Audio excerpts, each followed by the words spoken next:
Hey everyone, Ogre27Kain here today with a very special 3DS review of Adventure Time. Hey Ice King, why'd you steal our garbage? This is a special request from a very special person to me, so let's get on with this.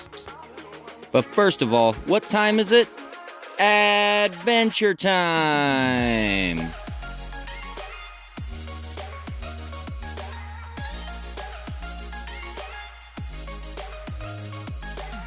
One of the first things I have to say is I have to apologize for the video quality on this. I had to record this from my phone to a 3DS, and well, as we know, the 3DS screens just aren't the best.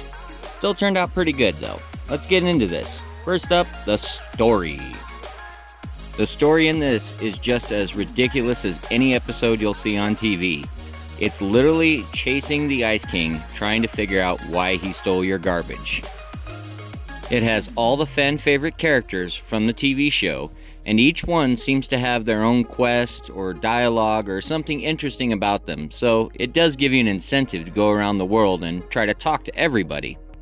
As you go on this adventure, the nice way is how the game kind of lets you explore.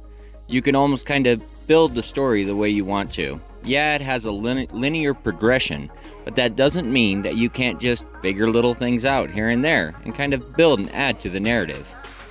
The other nice thing is it's not necessarily the story that pushes you forward. A lot of it is the exploration, the combat, the abilities, and all the other cool little things that keep you going. The story's there for all of its funs and laughs, but it's not everything. Let's get into combat next. It's definitely a 2D action-style combat system, much akin to the old Legend of Zelda 2 back on the original NES. If you're familiar with that title, this game will sit right at home with you. A lot of what you do is based around Jake's abilities and Finn's sword. While Finn's sword reacts very much like Link's did, Jake's abilities give you a new little twist. He can turn into an umbrella, a giant hand, break walls, all kinds of cool little nifty things that help in combat. The other thing is that they integrated a lot of this stuff into the world itself, so when you're exploring, these abilities don't just feel useless, they actually feel like they're helping you get somewhere. So every time you get one, you get a little excited and you want to find the next one and see what it does. Next up, we got gameplay. This is the shining spot for me in this game. It is literally just a rehash of Zelda 2 Adventure of Link on the NES, only with the Adventure Time characters, story, and plot. I really couldn't have asked for a better transition out of any other kind of game. All of the overworld traversal is done through a top-down style perspective, very much akin to that game. Then when you get into battles, or you go into dungeons, everything turns into a 2D perspective, revolving mainly on timing and button usage. The cool thing about that is it gives you a certain feeling of progression when you get really good at the timing and really good at the combat. When you learn how to utilize the game's weaknesses to your strengths, very much the way that Zelda did, the game kind of gives you this little incentive to keep pushing, keep getting just a little better, keep trying to beat that area just a little faster, keep trying to get everything just a little bit quicker.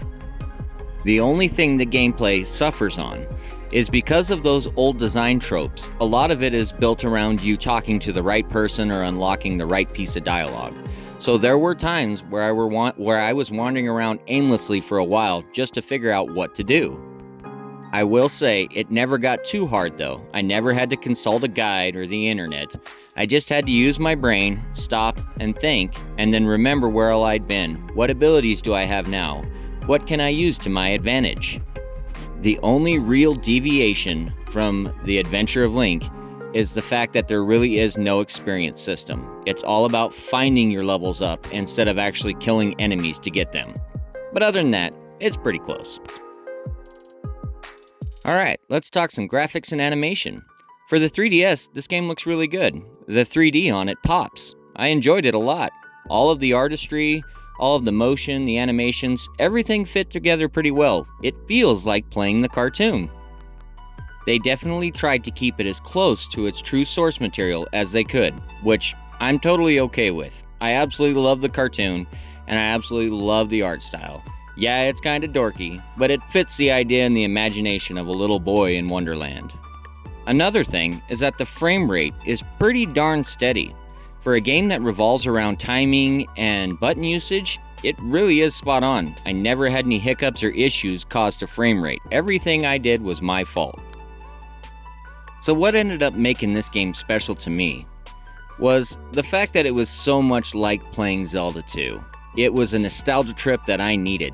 I really didn't expect this game. I didn't expect this of this franchise. I didn't expect this of this developer. But they blew my mind and they took me back 30 years. I'm super grateful for this, and I definitely will keep trying other games in this series. The other thing that makes this so special is that this is a franchise that me and my daughters love, and that makes it worth it. Alright, well, in conclusion, is it worth your money? Yes. Is it worth your time? Yes. Do you need to get back with Adventure Time? Yes. Check it out. You might enjoy it. It might surprise you. It certainly did me. I didn't expect it.